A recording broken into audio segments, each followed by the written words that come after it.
Hey, my name is Bob Willoughby, and I do the local voter education program. What we're hoping by doing this that we get more people informed of what's going on in the city, so that more people will get involved and realize it's your responsibility to be involved. It's your money, whether you like it or not. Your tax dollars is feeding what's going on downtown. Now, I know if your world is perfect and nothing's bothering you, you don't want to do anything, you ought to understand that if you want to keep that perfect world, you may want to start learning what's going on. It doesn't hurt to know what's going on in your city. It's a very smart thing. It's very, well anyway, it's a good thing to do. Well, this video is titled for Community and Public Engagement. This is one of several programs that the city has. It's costing us a lot of money, wasteful. But what we'll do is we'll connect the dots here in a minute. We'll get to community engagement. We're going to start off with an update on a situation with one house had a lateral line put in from one end of the street to the other, and but it's a partition job. And how a partition job works, well, it works the same ways it would if we wanted to remove the mayor from office with a petition. You get people to sign the petition, you get enough signatures that's required, you can remove the mayor from office. That's how petition works. This job was not a city job, a permit job, a required job. This was a petition for one house, one person only, around $1 million or more. We don't know what, really. It was a major job for one person. It was not necessary. The assistant director of the water department said it was not feasible. It's going to cost, when the water department doesn't budget its money right, and it wastes it, it replaces it by raising our water bills to pay for it with. It's very simple math. Another thing to this here is that they bypassed the petition because they could not get enough people to sign the petition to do this. And this is the other point I wanted to make here, was that the pipes in the city, all across the city, are getting older. Water infrastructure is breaking, needing to be replaced all the time. It needs to be maintenance. And the waste of money here on this is totally ridiculous, insane. It really is. And what it was, well, when they started this job out here, we found out when we saw the pipes out there. So contacted the director of the water department, and when he was contacted, he removed all the heavy equipment. He stopped it. It wasn't done right. Petitions weren't signed, and so they removed everything. And I was pleased to see that, because very few people in the city do their job. Very few do their job. And but anyway, moved it, and I made a video which you can see on my website. You can find that. And actually, I was complimenting the water director for doing a job what he's supposed to do. And what I figured would happen was, the people now, if they wanted to get it in, they'd come back and do it the right way with a petition. That's all. The first thing they were supposed to do is contact the Drawing Heights Neighborhood Association. That's why they are a registered neighborhood association on the data bank. Okay? That's the Drawing Heights Neighborhood Association. It's on the data bank. Community engagement oversees this. They know these, they know the procedures and all that. So, but the people didn't do that. They never contacted us once. All of a sudden, like 5 days later, here comes all the tractors, everything out, and they just start doing it, and we get no response whatsoever from the city. No answer from the city manager or from the director of the water department. Now that tells me only when something doesn't make sense, then my mind has to go to what does make sense. It's corruption, 100% corruption, and it's corruption between community engagement and the city and the mayor, and it's just a cesspool of this stuff. But nevertheless, they came out and put in this one line. It took several weeks of work, they put this in. And what this has to do with community engagement is that the line was put in was for Yoda. I can't pronounce her name correctly, Yoda. But she works with community engagement in my district, District 5 and 11. And this is, she knows better. She knows you're supposed to go with all this, and they bypassed it all because of Mayor Mattie Parker.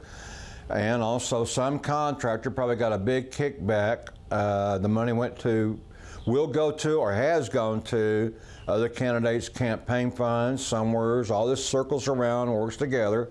It's 100%, it's out of whack, okay? If they don't go by the procedures, then you know something's wrong. That's all there is to it. So, but anyway, this is her property, their house. They knew when they bought the property that a septic system would be put in, but instead, with their contacts, they didn't have to. We paid for this. That money is badly needed for pipes when they're breaking. And this will not pay off for years to come. Most houses did not sign up to this. It's just ridiculously a waste of money. But now, here's the thing with community engagement also, and why the mayor and what the city council uses community engagement for, and how they get away with murder, is because they were put in place, I don't know when, I hadn't looked it up, when community engagement was put in. But when it was put in, I don't know what its original reasons were or what, but I know what it is now. It is there to do the job for city council members and the mayor. This is what the council members and mayor should be doing, is what community engagement's doing. Yoda is getting $70,000 a year. $70,000 for a non-consensual job. This job is not necessary. It's not like the police or the fire department or the water department or development. All those are consensual jobs that we need. They have to be to run the city. This is not one of them. This is like the police oversight monitoring, which is another waste of money. There's 3 or 4 programs that are just a total waste of money. We need to close them down, direct that money to things to help clean up our city and make it better. But nevertheless, now, this also goes, she's protected by the mayor. Watch this video. Let's get in here close so I can show people. I'm making a video, and I want to be able to show this. This girl here works for community engagement, you know, and she's getting $70,000 a year, and this is the one. You can take that down. We're not going to pick on individual city employees. Continue your speech, Bob. Thank you. Okay. You see, you can't talk about bad employees in the city or exposed employees that aren't doing their job to protect her. And you know who else is protecting her? You are. You and everybody out there that's not voting or speaking up or holding our city accountable. You're leaving it for someone else to do the job. And the reason you're responsible is because it's your tax money that's paying for these crooks. So, if you like the lifestyle you got and everything, and you like to keep it, you might want to do something to protect it, because what's going on now and what's gone on in the last 4 years is unbelievable. I've been at this for 13 years, and the changes I've seen in the last 4 years are just beyond belief. Too many, one time, and this mayor is not a mayor.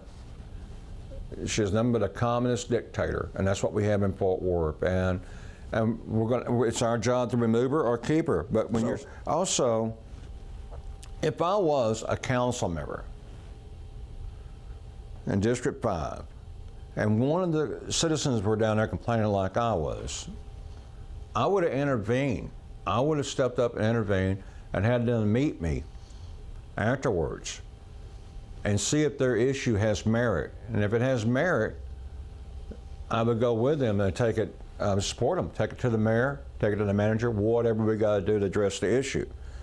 If the issue does not have merit, then I wouldn't. They still have the right to come in. Everybody has the right to come in and still take their issue to the mayor or manager. But as a council member, I would intervene first. I would hope as a council member that the people would call me first, contact me first. See, in District 5, we do not have a council member. in the absence. We have Deborah Peoples. She's never been to a city council meeting, bond meeting, budget meeting. She was placed there in a rigged election. This last election in District 5 was 100% rigged, without a doubt. The most easiest thing, and what you should do, real easy, just call 817-392, I believe it is, 1234, City Hall, and ask to return our American agenda back to City Council, where we have free speech on the agenda, and we have 4 council meetings a month, and remove this communist dictator agenda that Mayor Parker had put in that takes away free speech. So that's all. Just ask, you don't tell them that way, just ask them to put back the old American schedule agenda and remove the new communist schedule. That would be something right there. That's number one. And if we ever get enough people to do that and take it back, well, I'm probably going to lose it completely. It's been 4 years now with no free speech. That's number one above all. And it's a real easy thing to do. So that's what we're going to keep preaching and trying to get people to call, demand to put it back, come to council, demand it, share the information with other people. Maybe you're not a fighter, maybe you know someone that is a fighter, share the information. But we've got to get back free speech.